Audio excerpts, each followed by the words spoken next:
So today I wanted to talk about something that I'm labeling sawmill struggles with owning a sawmill, and kind of what we've learned over the last year. Tomorrow will be 1 year since I started my YouTube channel and since we started utilizing the sawmill to cut lumber and such. So the biggest thing that we've had affect us, and I'm sure my boys would agree, has in this last year would be the weather. We had approximately 12 inches more rain this past year than we had on average, which means we had 70 plus inches of rain. So that's the biggest thing that I was not anticipating after buying the sawmill and getting started, was just simply the weather, how it was going to affect operations and our ability to be able to get more cutting done. Would you boys agree with that? Yeah, and record-breaking snow. Oh, yeah. We also had record-breaking snow this year in Texas. I'm not sure how much attention you guys have paid to that, but we had 3-4 inches of snow here, which is like astronomical, monumental amounts of snow. So that's one big thing that we had. And I'm going to label off 3 things that I think are very important that we learned this past year. So number 1 would be rainfall. Rainfall and just weather in general. And then snow, other precipitation. Number 2 probably would be maintenance, because of the weather, has been crazy.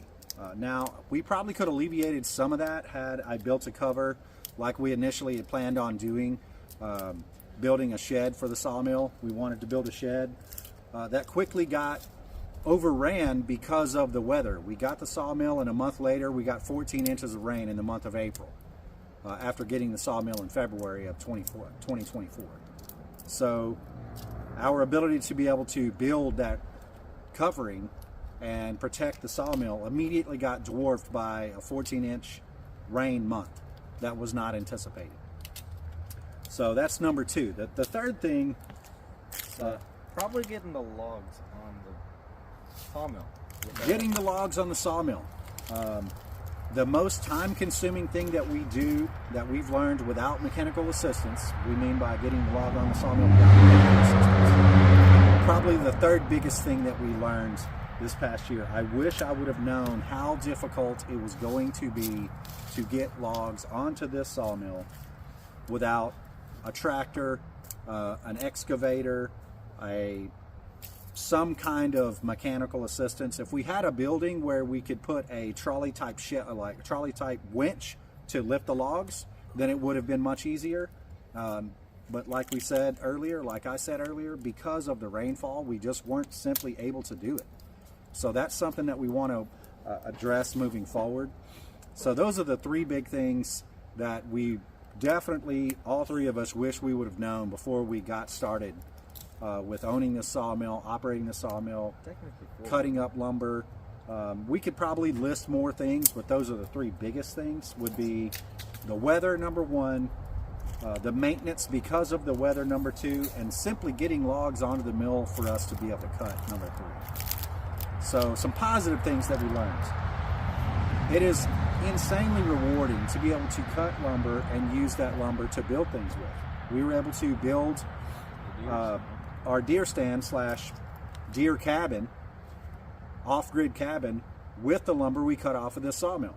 That is unbelievably rewarding. I can't tell you how much joy that gives me, and I'm sure my boys as well, being able to walk over to the sawmill or walk over to a pile of lumber that we cut up with our own blood, sweat, and tears. And yes, it definitely includes blood in there, because doing this is, you're going to get dirty, you're going to get some scrapes and bruises. So that would be the biggest thing, is the joy of being able to cut your own lumber. That's one huge, really, thing that we learned in this past year. Another thing is just the joy of being able to spend time with one another. That was me as a dad, being able to spend time with my boys, be able to spend time with my family, because we got to do several outings because of this. We did 3 or 4 different times where we came out, stayed for a couple of days, cutting up lumber, using the sawmill, and building. Didn't we go to other people's houses that had trees down and help them too? Correct, yeah. So Liam brought up a good point. That's another big thing that we got to do. We got to use this sawmill for good. We went to 3 different locations where we were able to saw up lumber that people had for fallen trees. So we got to help the community while utilizing our sawmill. What was that, Micah? From Hurricane Barrel. From Hurricane Barrel. So we had trees that had fallen because of the hurricane and because of other weather, the amount of rainfall that we had. We were able to remove A good 6-7 trees that were all correct. about, what, 3 feet? Yeah, we probably at least 6 or 7 trees that were 28 plus inches in diameter, mostly oak, that we were able to saw up and get out of people's yards. And we didn't charge an insane amount of money for this. We basically charged what we would charge someone to just get rid of the debris. And it was really more of an opportunity for us than anything. And we got planks out of it. So we got plenty of lumber out of this. I was able to cut up a lot of red oak because of helping these people out. So the joy of being able to help people cut up wood and get things out of their yard, and especially after something tragic like a hurricane, that was a huge deal. So the joy of being able to cut up the wood, the joy of being able to help out my community, and because of this, we were also able to cut up some lumber that I was able to build a coat rack for a young lady in our community that her husband had passed away, and we cut the lumber up on this sawmill of her favorite husband's favorite tree and turned that into a coat rack. So that was a big deal. What other things that we say would be positive for this year?